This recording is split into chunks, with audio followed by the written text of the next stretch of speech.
Some people live to work.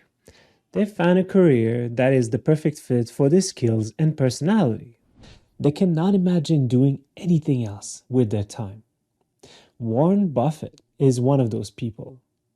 Even if he's one of the richest person in the world, he said that he plans to work as long as he is physically and mentally able to. If you're like me, you probably work to live. Even if we really enjoy our jobs, we work to get paid to cover our needs and to have some cash to cover the things we want to do with our life. If you are in the second group, you probably dream of a day when you are financially independent enough that you don't have to work anymore. Hi friends, if you are new here, my name is Larby, and on this channel, we will learn about personal finance. We will talk about tools that help us live wealthier and most importantly, happier lives. Today, in this video, I'm gonna share with you 9 steps that can help you speed up your financial freedom.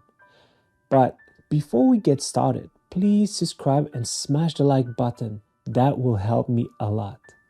All right, let's get to it. Tip number 1, track where every penny you are spending goes. For at least a month or two, keep track of all the money you are spending down to the penny. Your rent, utilities, groceries, car payment, Uber, insurance, vending machines, taxes, gifts, lunches, coffee, etc. If you have expenses that you only hit a few times a year, like a car maintenance or a major holiday gift, put those costs as if they were a monthly expense and include them into the list as well. In this first step, you're not focusing on cutting out any of your costs or making any sort of judgment. All you're doing is learning exactly where your money is going. What you're trying to do is minimizing the impact of surprise expenses.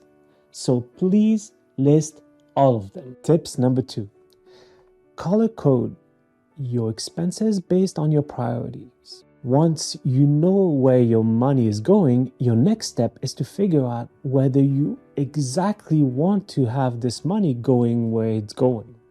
Take a good look at each of your expense and mark it as green, yellow, or red.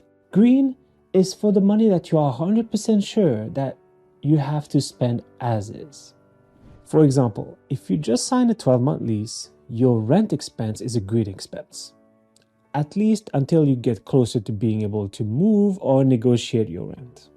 A second example would be if you take any medication.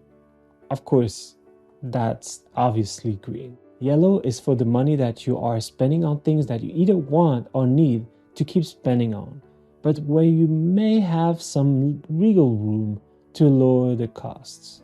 For example, you need to pay your electrical bill, but you might be able to lower it by putting your thermostat off when you're not at home. Another example would be for entertainment. It's important, right? But you maybe didn't know how much you were spending until you wrote it down. Red. Red is for the money that you are spending on things that you really don't need or are not a priority anymore. For example, if you subscribe to Netflix and don't use it anymore but never canceled, that charge can be flagged as red.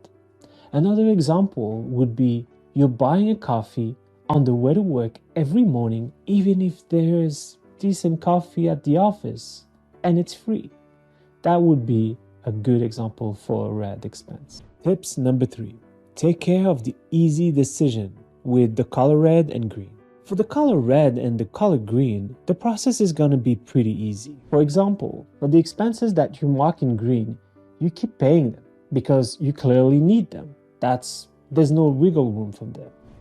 For the one that you mark red, they are easy to deal with because you made the decision that those things were not important. So it's easy to cancel them. Simply make the decision to get rid of them and cancel the charge. You said that the red expenses were not a priority for you, so getting rid of them should be an easy way to free up some cash without really affecting your life. Tip number 4, figure out ways to optimize your yellow costs. Next, take a good look at each expenses that you marked as yellow and build an action plan that get those costs down. For example, you might decide that instead of buying lunch every day, you plan on preparing your lunch 4 times a week and buying it once a week. You might also decide that you would be willing to give up cable TV in exchange for a less expensive streaming service that focuses on the channel you want to watch. For food, you might be willing to buy more generic instead of the name brands.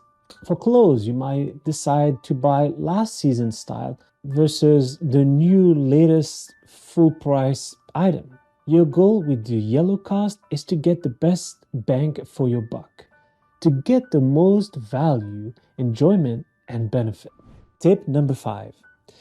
Figure out other way of bringing in cash. Can you work overtime at your current job or take a second job or a side hustle to bring a few extra bucks? In addition to the extra income, you might find that putting in the extra effort might actually help you advance faster. Your boss could see the overtime as a sign of dedication and passion for the job. This may help you for the next raise or promotion. Also, do you have any stuff you don't need anymore or you're not using anymore? Because you could sell them online or in a garage sale. One of the fastest ways to increase the balance of your bank account is to sell all the things you don't need anymore. By using eBay, Facebook Marketplace, or even Craigslist, you could sell all the stuff you're not using anymore. You might be sitting on a lot of cash and you don't use those things anyway. Selling these items can definitely start your journey to financial independence and give you the motivation you need. Tip number 6. Use the cash to pay debt. By getting rid of the red cost and reducing the yellow spending, you should have some serious cash.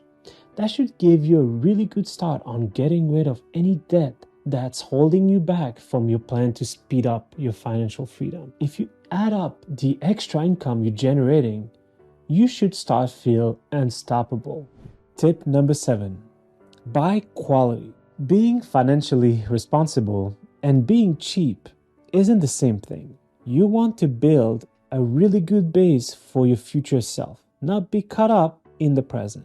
If you buy a shirt that costs, let's say, $10, but it shrinks after a couple of uses, you are not making a smart purchase.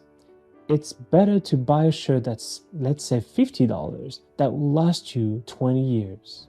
While this may hurt initially, over time you'll make your money back easily. Tip number 8. Invest in your health. There is no better investment than an investment in your health. You should not work until you burn out. If you work too much, then you might be forced to stop, which costs a lot and put even more pressure on you. It's a vicious cycle which you should do your best to avoid. The healthier you are, the more energy you can put into your financial efforts and the less tempted you will be to buy stuff that you don't need. Tips number 9. Find cheap hobbies. Many hobbies have become super expensive and the companies behind them are really good at marketing. People are convinced that they need the latest exercise equipment which costs thousands of dollars, though many others can stay healthy without it. Part of this culture is caused by social media, where you can feel pressure to keep up with everyone else, even if it doesn't make financial sense for you. Look for hobbies that are low cost and can save you a lot of money each month. Rather than buying a gym membership to run on a treadmill, run outdoor instead. These tips can help you speed up your journey to financial freedom. But remember, you will always need to really want to get there. You need to keep remembering why you are pursuing this goal to keep yourself motivated and stop yourself from going off track. Your reward at the end, the independence, will be everything you hoped.